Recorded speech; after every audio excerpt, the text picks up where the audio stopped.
¿Para cuándo tienen proyectado su examen práctico, perdón? ¿Alguien sabe?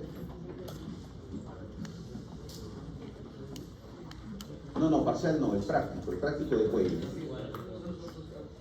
Ah, ok, ya, o sea, van a tener solamente un examen práctico de cuello y cabeza y un segundo examen práctico de neuro. Ah, ya, correcto, ya, ok. Entonces el próximo jueves comenzamos cabeza, ¿no? Yo empiezo con la clase de cráneo, ¿no? Base de cráneo, todos los huesos de la cabeza. Ya, correcto. Bien. Entonces, ya entrando en el tema,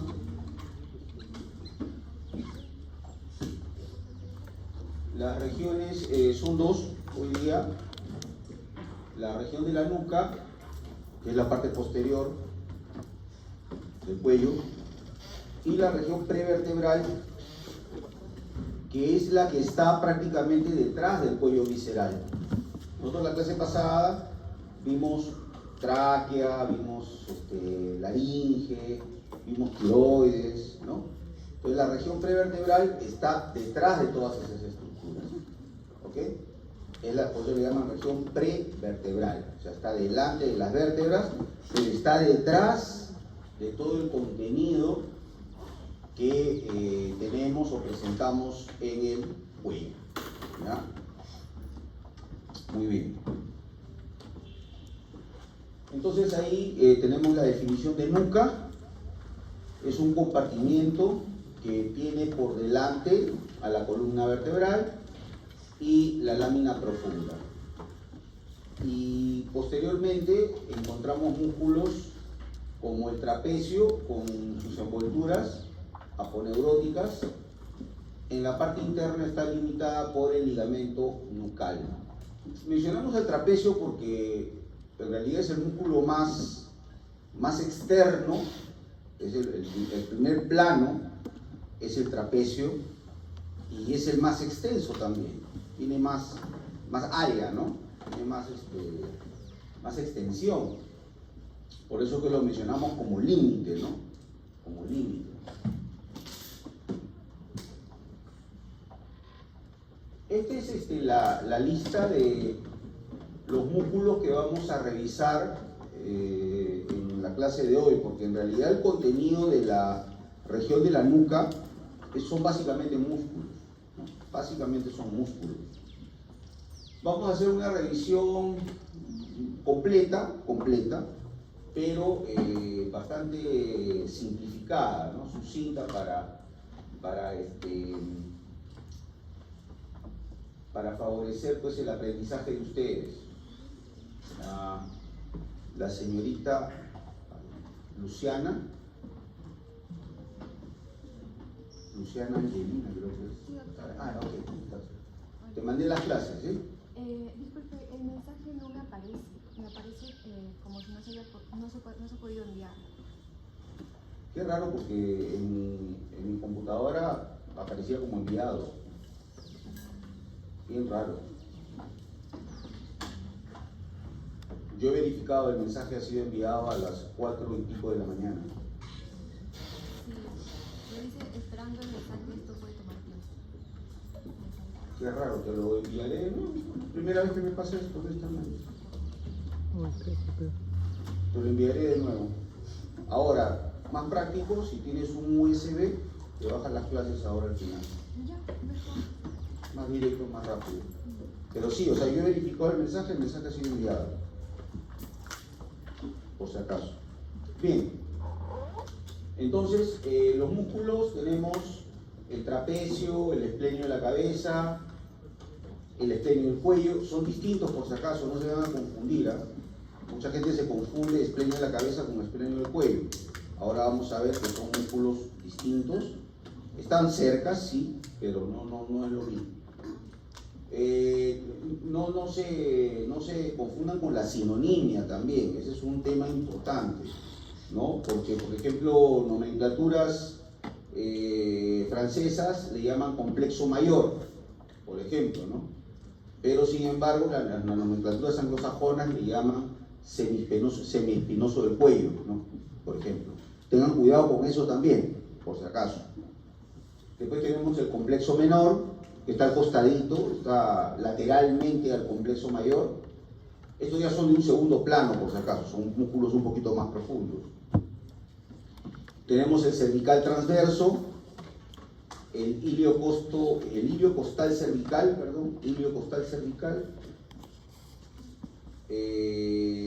Tenemos el recto posterior mayor de la cabeza, el recto posterior menor de la cabeza, el oblicuo inferior de la cabeza, el oblicuo superior de la cabeza. Estos cuatro músculos ya son un plano más profundo, ¿no? Es un tercer plano ya. Plano más profundo, ¿no? Ahí es donde vamos a encontrar pues, el triángulo, ¿no? El triángulo occipital. Ahora lo vamos a ver. Y terminamos con el multífido, ¿no?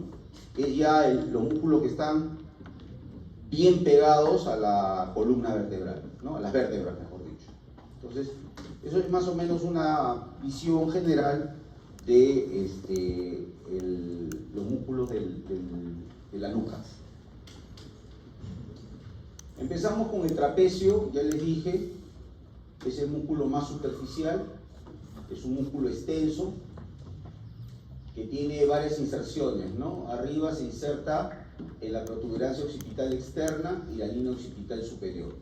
Esto lo vamos a revisar nosotros en la próxima clase, en la primera clase de cabeza. ¿Ya? Vamos a ver las líneas occipitales, ¿no? Se inserta en la clavícula, hacia adelante en la clavícula y hacia atrás en el acromion, lateralmente en el acromion y hacia atrás en la espina de la escápula, ¿no? Tiene amplias inserciones. Y de ahí sus fibras se recogen y se insertan en las apófisis espinosas desde C7 hasta D15, ¿no? Perdón, D12, estoy hablando, D12, C7 a D12, ¿no? Trapecio está inervado por el espinal y estabiliza la escápula, eleva y lleva hacia atrás los hombros. O sea, eleva los hombros y los lleva hacia atrás, ¿no? Esta posición o este movimiento en todo caso, ¿no? Ahora, el trapecio también tiene una función especial cuando nosotros tomamos como punto de apoyo los miembros superiores, las manos específicamente, para poder elevar el resto del cuerpo. Es lo que usualmente en los gimnasios, en la gente que sabe un poco de deportes, son las famosas barras, ¿no? Las barras, ¿no? Yo tomo como punto de apoyo la barra, obviamente cogida por mis manos, y activo todo lo que es la musculatura del tren superior. Toda la musculatura de los miembros superiores y hombros se conoce en deporte como tren superior, ¿no es cierto? Y cuando yo, tomando como punto de apoyo el tren superior y elevo el resto del cuerpo, ¿no? Quienes se activan son los trapecios. Sobre todo cuando la barra yo la hago poniendo por delante la cabeza, ¿no? O sea, hago esto, ¿no? Esta es la barra, y al momento de hacer la barra hago esto, ¿no? Es decir, la cabeza la pongo debajo de la barra, no por encima de la barra, sino por debajo de la barra. Entonces ahí es donde se activa el músculo trapecio. Luego tenemos el esplenio de la cabeza, y este es un segundo plano, ¿no? Esplenio de la cabeza. Se inserta en las apófisis espinosas desde C7 hasta D4 y arriba se inserta en la línea occipital superior. Esas líneas las vamos a ver cuando revisemos el hueso occipital. Es inervado por ramos dorsales de los nervios cervicales, ¿no? Ramos dorsales de los nervios cervicales, y su función es la extensión y rotación homolateral de la cabeza, ¿no? O sea, extiende la cabeza y la rota hacia el lado que corresponde, hacia el mismo lado. Eso se llama homolateral, ¿no? Homolateral, el mismo lado.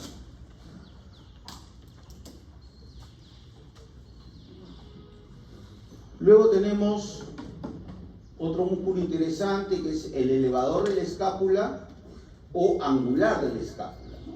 Se puede decir de dos formas, ¿no? Elevador de la escápula o angular de la escápula. Este músculo se inserta en las apófisis transversas desde C1 hasta C4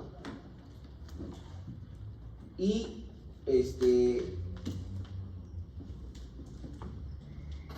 de ahí toma inserción en el ángulo superior de la escápula. Si recordarán ustedes, la escápula es un hueso de forma triangular y tiene un ángulo lateral, un ángulo inferior y un ángulo superior, ¿no es cierto? O también le pueden llamar medial, ¿no? Ángulo medial o superior. Ahí toma inserción, el elevador o angular. Es inervado por los nervios espinales desde C3 a C5 y lo que hace es llevar el hombro hacia atrás, ¿no? Y eleva la escápula, ¿no? O sea, bascula más que todo, no es tanto de elevación, es un movimiento de basculación, es decir, cuando se contrae el angular, la escápula cambia de posición, ¿no? Hace esto, se bascula, ¿no? ¿Ya? Pero bueno, haciendo honor al nombre del músculo, hablamos de elevación, ¿no? Elevación.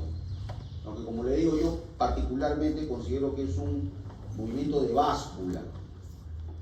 Y también desciende el extremo, o sea, la parte lateral del hombro, ¿no? La desciende, ¿no? Entonces, esas son las acciones que podemos identificar en este músculo elevador o angular del escápula. Ahora sí tenemos el esplenio del cuello. Como ustedes verán, ya es un plano más profundo, ¿no? El esplenio del cuello se inserta arriba en las apófisis transversas desde C1 hasta C3 de las vértebras cervicales y abajo se inserta en las apófisis espinosas de las dorsales, ¿no? 3 a 6. Acuérdense que dorsales, torácicas es lo mismo, ¿no? Este esplenio del cuello es inervado por ramos dorsales de los nervios cervicales y la fusión es extensión también y rotación homolateral. O sea, más o menos es sinérgico con el esplenio de la cabeza, ¿no? Es sinérgico. Por eso que muchas veces se confunde y piensan de que es el mismo músculo. Pero no, son músculos distintos. ¿Ok? Esplenio del cuello, perdón. ¿Ya?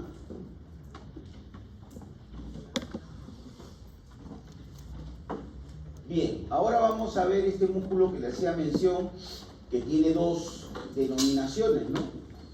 El complexo mayor o semiespinoso del cuello, que es lo mismo. Aquí está. Es un plano profundo también. Un segundo plano, se podría decir, sí, segundo plano. Debajo del trapecio, obviamente este músculo se ubica debajo del trapecio. Se inserta entre las líneas occipitales superior e inferior. Entre las dos líneas, ahí se inserta el complexo mayor.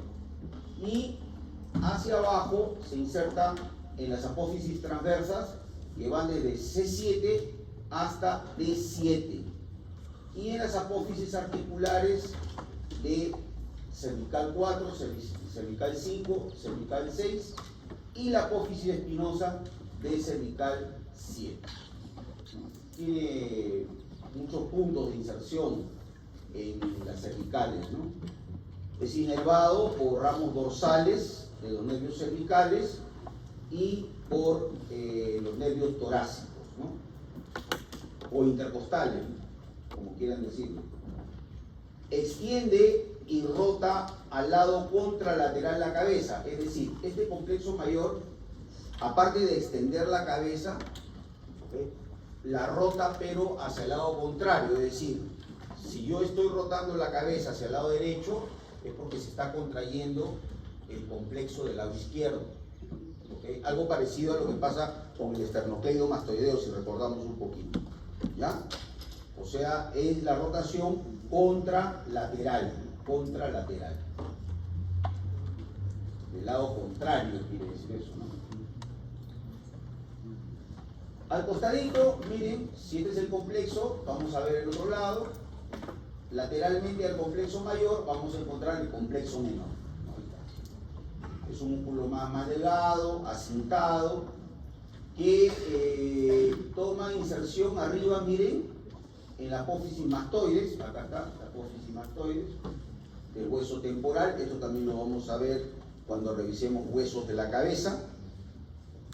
Tenemos la apófisis mastoides, y en la parte inferior toma inserción en las apófisis transversas de D1 hasta D5, en las apófisis articulares de C4 a D7, y bueno, la superior ya lo dijimos, la apófisis mastoides.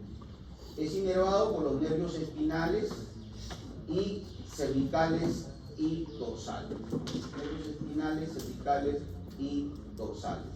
Ramas posteriores de los nervios cervicales y dorsales. También extiende la cabeza, y la rotación de este músculo sí es homolateral, es decir, hacia el mismo lado, ¿no? Hacia el mismo lado. Si yo roto la cabeza hacia la derecha es porque se está contrayendo el complexo menor del derecho, ¿no? Es homolateral. A veces estos movimientos de rotación de la cabeza, derecha, izquierda y todo lo demás, son movimientos que, si bien es cierto, están regulados por el sistema córtico-espinal, eso se lo van a explicar en neuroanatomía.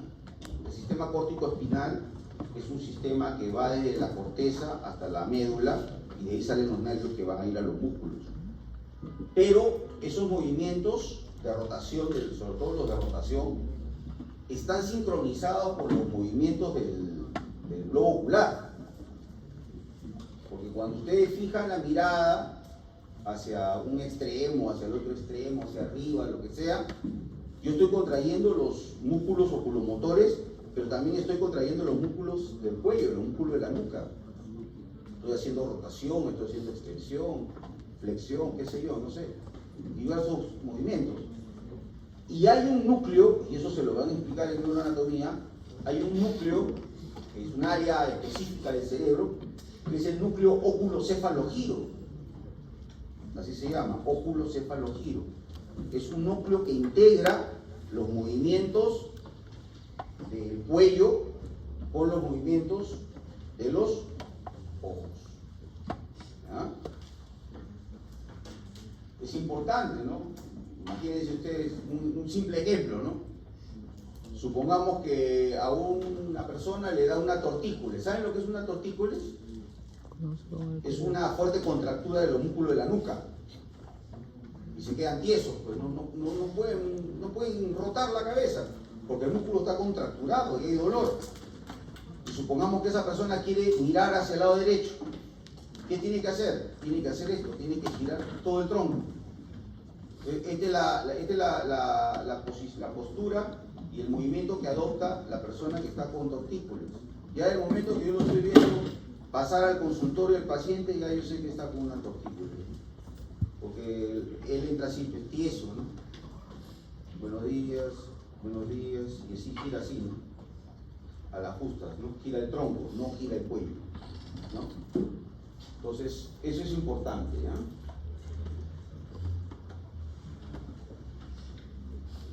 Acá tenemos un par de musculitos que son ya bastante laterales, ¿no? Tenemos el cervical transverso, aquí está, y el iliocostal cervical. Es un músculo extenso, ¿no? El cervical transverso es un poquito más corto. Ambos tienen la misma inervación y la misma función. Con respecto a las inserciones, el cervical transverso se inserta en las apófisis transversas de D1 a D5 y en las apófisis transversas de C2 a C6. O sea, solamente se inserta entre vértebras nada más. Y el ilio costal cervical se inserta en los ángulos de las costillas tercera, cuarta, quinta y sexta y en las apófisis transversas de C4 a C6. Estos músculos son inervados por los ramos dorsales de los nervios espinales y cervicales y dorsales, ¿no?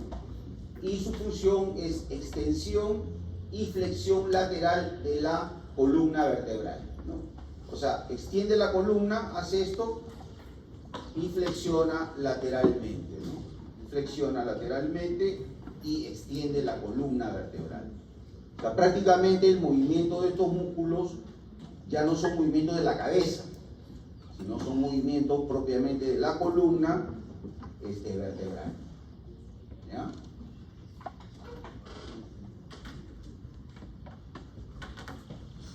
Y ya llegamos al plano profundo, tercer plano, en donde vamos a encontrar el famoso triángulo occipital, ¿no? El famoso triángulo occipital. Acá ustedes ven, tenemos el recto posterior menor de la cabeza, es el más medial de todos. Luego tenemos el recto posterior mayor de la cabeza.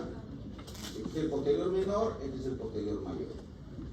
Luego tenemos el oblicuo menor y abajo tenemos el oblicuo mayor de la cabeza. Estos músculos, el recto posterior mayor, el oblicuo menor y el oblicuo mayor, forman un triángulo, que es el triángulo occipital. Algunos le llaman triángulo suboccipital. Triángulo occipital o triángulo suboccipital es lo mismo.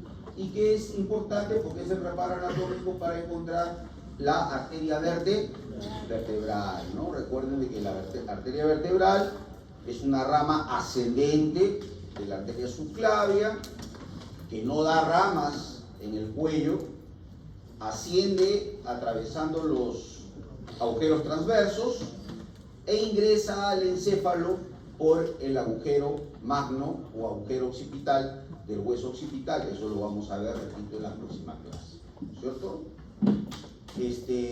Y esa arteria vertebral es importante porque conjuntamente con la carótida interna van a irrigar prácticamente todo el encéfalo.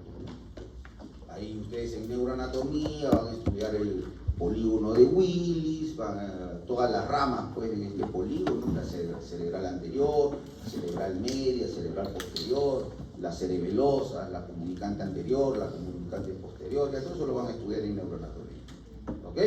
Todo ese polígono de Willis con todas sus ramas derivan de esta arteria vertebral y de la carótida interna, ¿no? Esa es la importancia. Veamos un poquito las inserciones. Empecemos con el recto posterior menor de la cabeza, que es este músculo chiquito acintado, el más medial de todos, ¿no? Se inserta en el arco posterior del atlas y de ahí toma inserción en la línea occipital inferior. Función, extensión de la cabeza. Luego tenemos veamos al oblicuo menor de la cabeza, el oblicuo menor de la cabeza, ¿no es cierto? Se inserta en la apófisis transversa del atlas, y se inserta arriba entre las líneas occipitales superior e inferior. Su función es la flexión lateral y también le brinda pues postura a la cabeza, ¿no? Postura a la cabeza. Luego tenemos el recto mayor, el recto posterior mayor de la cabeza, que está, se inserta en la apófisis espinosa del axis, que es la segunda vértebra, y arriba en la línea occipital inferior.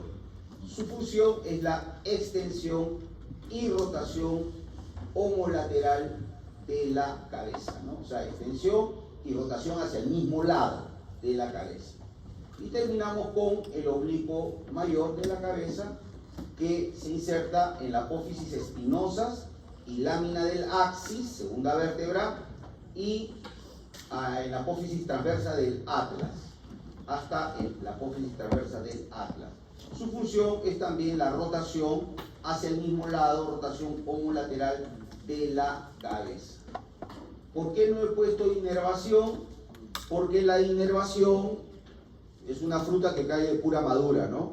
La inervación está dada por los ramos posteriores de los nervios espinales cervicales, ¿cierto? Los nervios espinales cervicales, ramos posteriores.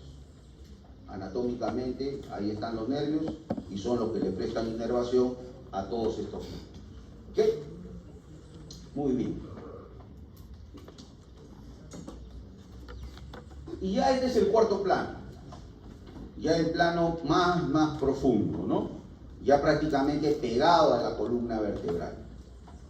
Por eso es que en la clase de cuello, en la primera, me parece, sí, en la primera clase de cuello, se ve todo lo que es columna vertebral, ¿no es cierto? En teoría, si la anatomía es por segmentos, debería verse solamente columna cervical, pero lamentablemente la columna vertebral no lo permite porque el comportamiento de la columna es prácticamente actúa pues en bloque. No es que la columna cervical actúa por su lado y la dorsal por su lado, no, actúan en bloque. Sobre todo la cérvico-dorsal, ¿ok? Por eso es que ahora al analizar los multífidos, son músculos que se insertan en las apófisis articulares de C4 a C7, en la apófisis espinosa de la vértebra superior. Cuando decimos vértebra superior, estamos hablando de la apófisis espinosa de la vértebra que le antecede, ¿no es cierto? O sea, se inserta en las apófisis articulares de C4 y C7 y tiene otra inserción en la apófisis espinosa de la vértebra anterior, es decir, C3, C4, C5, C6 y C6, ¿no? En la superior. En la superior a C4, de C4 a C7, ¿no? Obviamente. Son inervados por los ramos dorsales, ¿no? De los nervios cervicales, y lo que hacen es estabilizar la columna manteniéndola erguida. Estabilizan la columna vertebral y la mantienen erguida, ¿no es cierto? Pues acá tenemos una vista de todos los músculos multífidos, ¿no? Muy bien. Y este es el plano más profundo. ¿Qué arterias irrigan a los músculos de la nuca? Bueno, la vértebra no, la vertebral no, la vertebral ya hemos dicho solamente pasa por ahí, pero no da ninguna rama. La cervical profunda, que es una rama del tronco costocervical de la subclavia, entra en la nuca pasando por debajo de la apófisis transversa de la séptima vértebra cervical e irriga los músculos profundos de la nuca, la cervical profunda. La occipital, que es rama de la carótida externa, ¿no? Ingresa a la nuca entre el occipital, o sea, se refiere al hueso occipital, y la apófisis transversa del atlas. Irriga los músculos de la nuca y termina en el cuero cabelludo en la región occipital. La escapular posterior, que es rama del tronco tiro-bicépico escapular de la subclavia también, llega a la cara profunda del trapecio, pasando entre los cordones del plexo braquial. Luego se acoda y sigue el borde medial de la escápula e irriga el trapecio, el esplenio de la cabeza y el angular. Muy bien. Esa es la occipital, recordando un poquito, ¿no? Rama de la carótida externa. Y acá tenemos pues la escapular posterior, que acabamos de mencionarla, que la tenemos con el número 3, rama del tronco tiro-bicépico escapular. Tenemos la vertebral, que como ya les dije es un ave de paso en el cuello porque no da ninguna rama, es la número 6. Y tenemos la cervical profunda, que es esta de aquí, que sí irriga a todos los músculos profundos de la nuca, ¿no? Muy bien. Bien, entonces lo que hemos revisado hasta el momento es la región de la nuca, ¿no? La parte posterior. Si somos prácticos, casi el 100% de los músculos de la nuca, su función es la extensión, ¿no es cierto? Casi todos. Y uno que otro rota hacia el lado contrario, ¿no? La rotación contralateral, pero después todos son casi rotación homolateral. Entonces, ahora vamos a ver los músculos que están delante de la columna vertebral a nivel cervical. A eso se denomina región prevertebral. Estos músculos hacen lo contrario. ¿Y qué es lo contrario? Flexión de la cabeza. ¿Ya? Entonces, cuando venga alguna preguntita por ahí en el examen, no se haga mucho problema. Si usted sabe que son músculos de la nuca, no hay pierde con la extensión. Y si son músculos de la región prevertebral, como vamos a ver a continuación, no hay pierde con la flexión. ¿Ya? Así que ese es un tip para que más o menos se guíen al momento que se les haga una pregunta en ese sentido. ¿Ya?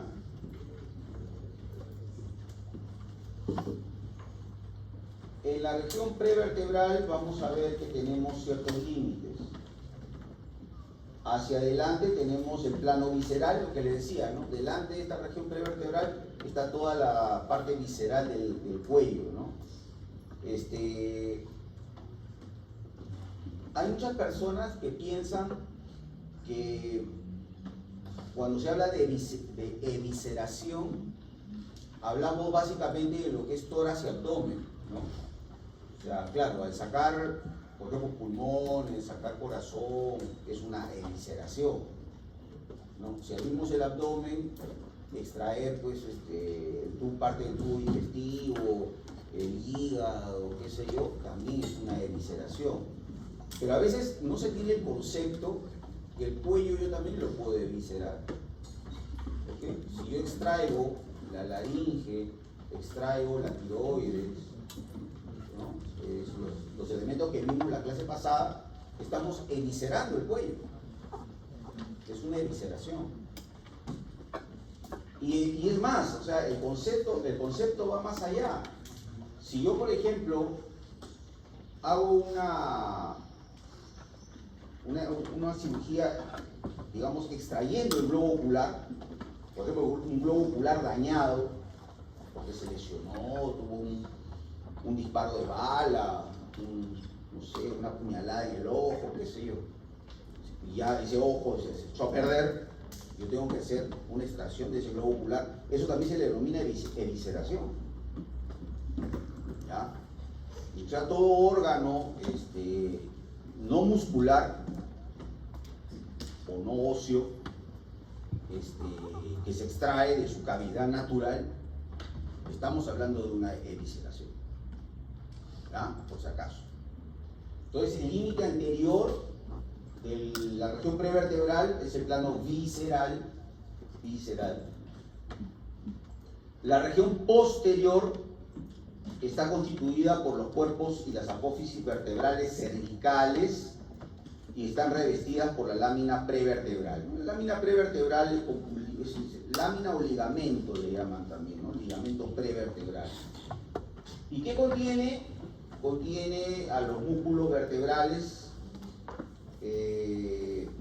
anteriores, o músculo de la región prevertebral, valga la redundancia, y la cadena simpática cervical, ¿no es cierto? En neuroanatomía les van a explicar que nosotros tenemos una cadena simpática que va desde el cuello, atraviesa todo lo que es el tórax, el abdomen y llega hasta la pelvis.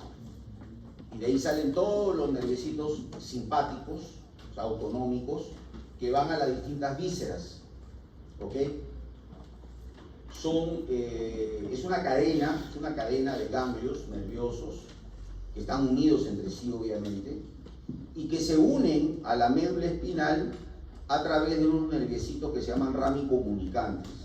Eso se lo van a explicar en neuroanatomía. ¿ya? O sea, no van a pensar tampoco de que esos nervios aparecen de la nada. No. Tienen conexión con la médula. Porque la médula, le van a explicar el neuro, que tiene dos astas posteriores que son sensitivas, dos astas anteriores que son motoras, y tiene una asta chiquitita lateral, asta lateral, y ahí salen los nervios simpáticos, que se van a este ganglio, esta cadena de ganglios, ahí se van esos simpáticos, ¿ok? Entonces, que son los llamados rami comunitarios, ¿ya?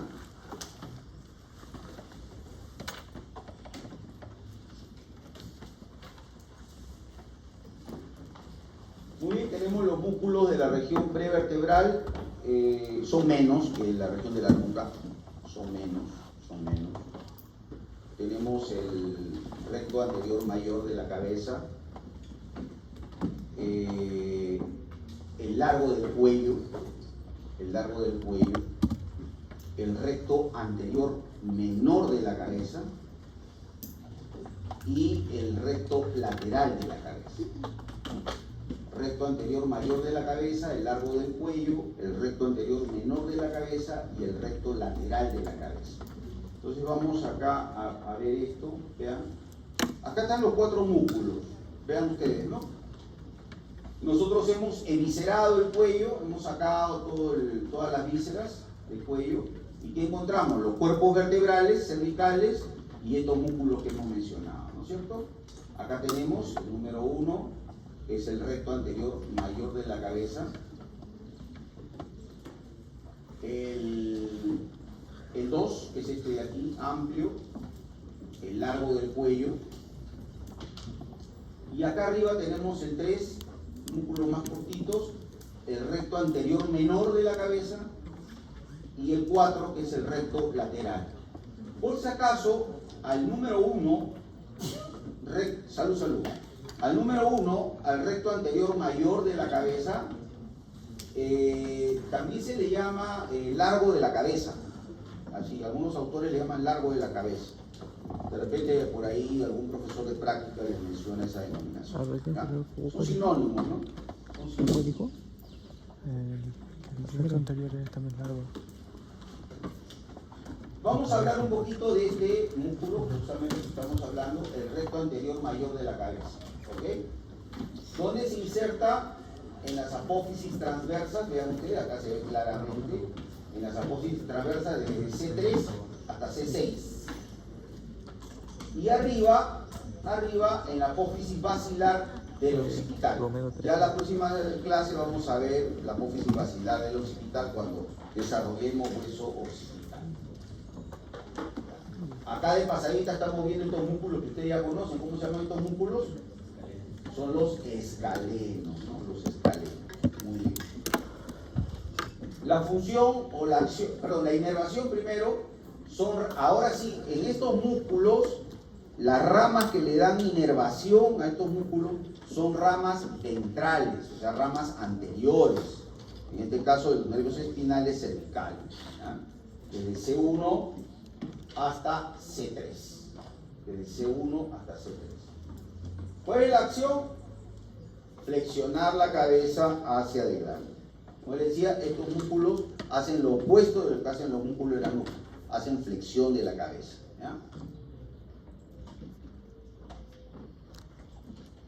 Vamos a ver ahora el largo del cuello, que es un músculo que tiene 3 porciones. La porción oblicua inferior, la porción oblicua superior y la porción vertical, la del medio, ¿no? Vamos a ver primero la oblicua inferior. Se inserta en los cuerpos vertebrales de D1 hasta D3, cuerpos vertebrales de D1 hasta D3, y de ahí se van hasta las apófisis transversas de C5 a C6. La porción oblicua superior, que es esta de aquí, se inserta en las apófisis transversas de C3 hasta C5, ahí se ve claramente, y hacia adelante en el arco del Atlas, ¿no? Acá se ve muy claro cómo se inserta en el arco del Atlas. La porción vertical, que es esta de aquí, que está en medio, toma inserción en los cuerpos vertebrales de D1, D3, abajo, y arriba de C2 a C4. La inervación, nuevamente, ramas anteriores o ramas ventrales de los nervios cervicales, los nervios espinales cervicales, de C2 hasta C6. La acción, flexión lateral de la cabeza e inclinación, o sea, hace esto, ¿no? Flexiona, pero lateralizando la cabeza, ¿no? Una flexión lateral de la cabeza. Distinto cuando es una flexión anterior, ¿no es cierto? Esto es una flexión lateral de la cabeza. ¿Ah?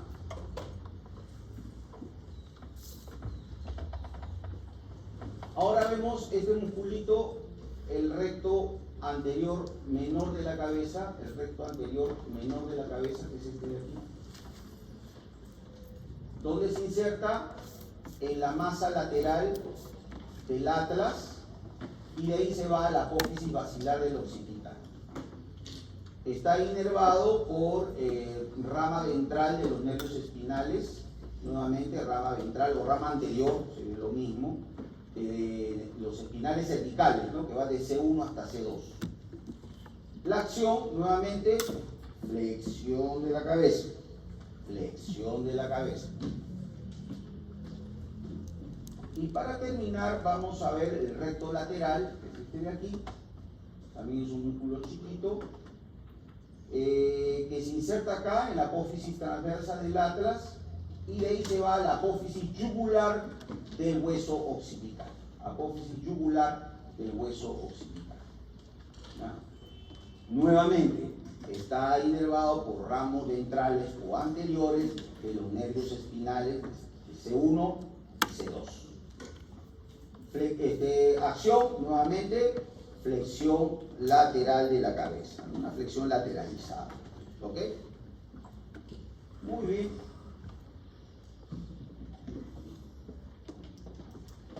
Bien, antes de entrar a lo que es el simpático cervical, la cadena simpática cervical, en este caso del cuello, ¿qué hora es, perdón? 8 y... Se supone que tenemos clase hasta las 9, ¿no? Ya, vamos a hacer un pequeño intermedio de unos 10 minutos, ¿ya? Porque ya esto, lo que queda es que van a recibir vísceras importantes como la glándula tiroides, como el corazón, pulmón, tráquea, bronquios, etc. ¿Ya? Entonces,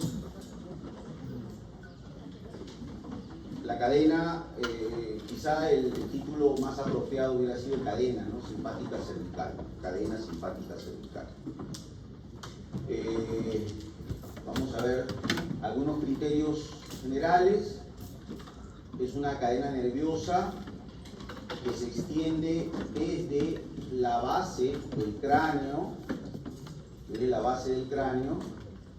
hasta el orificio superior del tórax. Claro, ahí esa cadena no se termina, por si acaso, ¿ah? Estamos hablando solamente de la cadena simpática de la parte cervical, pero eso después se continúa dentro del tórax. Esa cadena simpática continúa dentro del tórax y después continúa dentro del abdomen, por si acaso, ya no se vaya a pensar que solamente en la región cervical nada más. Ya cuando llega al orificio superior del tórax, ahí ya obviamente pues ingresa al tórax, ¿no? Presenta tres ganglios, el superior, el medio y el inferior. El ganglio superior es el más voluminoso y es alargado. El ganglio medio es pequeño y es de distintas formas. Y el ganglio inferior muchas veces está fusionado, se une al primer ganglio torácico, ¿no? O sea, al primer ganglio de la cadena torácica, formando ese conjunto el llamado ganglio estrellado. Está de más decirles, no está de más decirles porque no han llevado todavía neuro. Pero sí han llevado histo, ¿no? ¿Histo ya llevaron? Sí, ¿no? Ya, está de más decirles que un ganglio nervioso, ¿no es cierto?, es un abultamiento que corresponde a un acúmulo de núcleos de neuronas, ¿no? Núcleos de neuronas. Eso es un ganglio. Y obviamente que de ahí salen los axones formando pues ya las fibras nerviosas, ¿ya? Que van a conformar los nervios, ¿no? Obviamente, los nervios simpáticos. Ahí están, vean ustedes, acá está el ganglio superior, ¿no? Ganglio simpático superior, es alargado, como ustedes ven, es alargado. Luego tenemos el ganglio, este de aquí, el medio, es más chiquito. Y después ya casi entrando al tórax, tenemos el inferior, que está fusionado con el primer ganglio torácico, ¿no? o dorsal, formando el ganglio estrellado.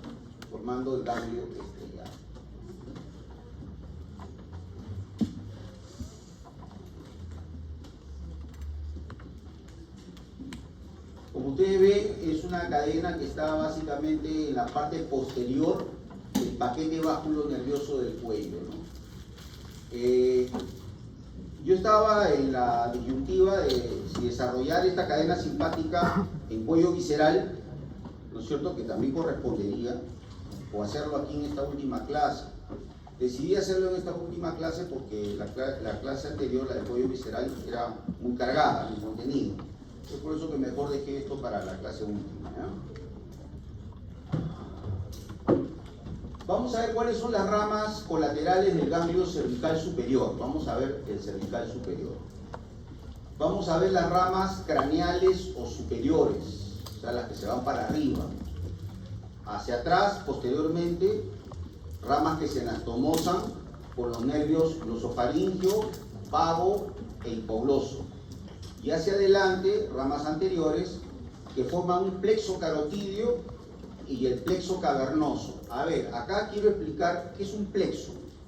Un plexo vascular, o sea, un plexo nervioso vascular, son ramas nerviosas simpáticas que envuelven al vaso sanguíneo, ¿no? Pueden envolver a la carótida, pueden envolver al seno cavernoso, envuelven al vaso sanguíneo como si fuera una mallita, una malla, forman un entramado, una malla, y así los nervios van trepando, van subiendo para llegar a su destino final, al órgano al cual van a inervar, ¿ya? Eso es un plexo, ¿ya? No vayan a pensar que es un plexo venoso, un plexo vascular, un plexo arterial, no, es un plexo nervioso, pero que se aprovecha del vaso sanguíneo para ingresar al área de la víscera que van a inervar, ¿ya? O a la zona donde está la víscera que van a inervar.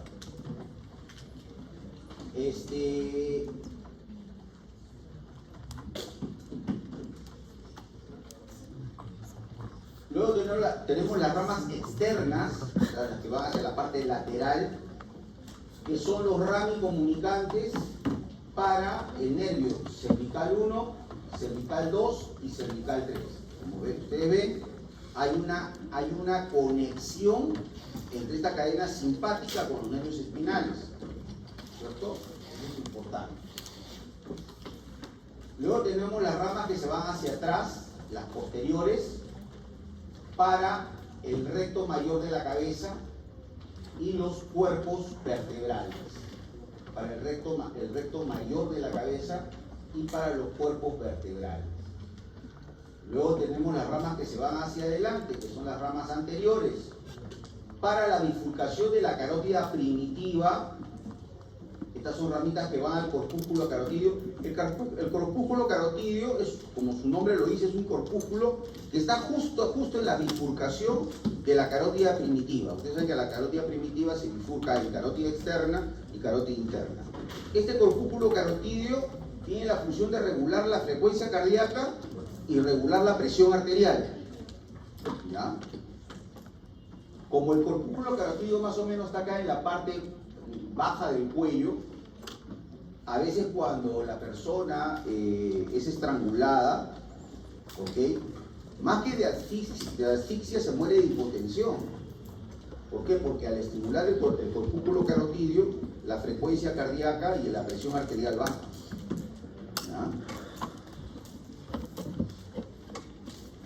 Y luego tenemos los ramos que van hacia la parte medial, o sea, los ramos internos, que van, como les decía, a las vísceras, ¿no? A la faringe, al esófago, a la laringe, a la tiroides y van algunas ramas al corazón, que son los nervios cardíacos superiores. ¿Ok? Ahora, no me quiero meter obviamente en otros cursos, pero ya la acción que realizan estos nervios simpáticos en cada uno de estos órganos, en cada una de estas vísceras, ya esa es materia del curso de fisiología. No sé si lo habrán llevado ya, pero ahí les tienen que explicar pues, cómo funciona el sistema nervioso simpático, cómo funciona el sistema nervioso parasimpático, cuáles son sus acciones, ya. Todo eso que de repente ya le enseñaron es producto de estos nerviecitos, ¿ya? En este caso de los que salen del ganglio superior.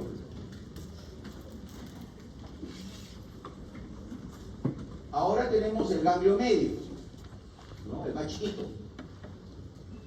¿Qué vamos a encontrar? Nuevamente los ramicomunicantes, que son justamente las comunicaciones del sistema simpático con la médula espinal.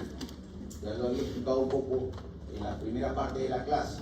En este caso para C4 y C5. Cuando digo C4 C5 no me refiero a las vértebras, por si acaso, ¿eh? ¿A qué me estoy refiriendo? A los segmentos cervicales de la médula cervical. A los segmentos de la médula cervical, por si acaso, no se confundan. Luego tenemos los ramos viscerales, nuevamente para la tiroides y también para el corazón, que son los nervios cardíacos medios. Nervios cardíacos medios. Y tenemos ramas vasculares para los plexos de la carótida primitiva y la arteria tiroidea inferior. Como ya les dije, el plexo son un montón de ramitas a manera de una malla, como un entramado que envuelve al vaso sanguíneo y a través del vaso llega al órgano, ¿no? En este caso, por ejemplo, este plexo que es, perdón, ya, ok. Este plexo, por ejemplo, que envuelve a la tiroidea inferior, ¿a qué órgano estará llegando? A la tiroides.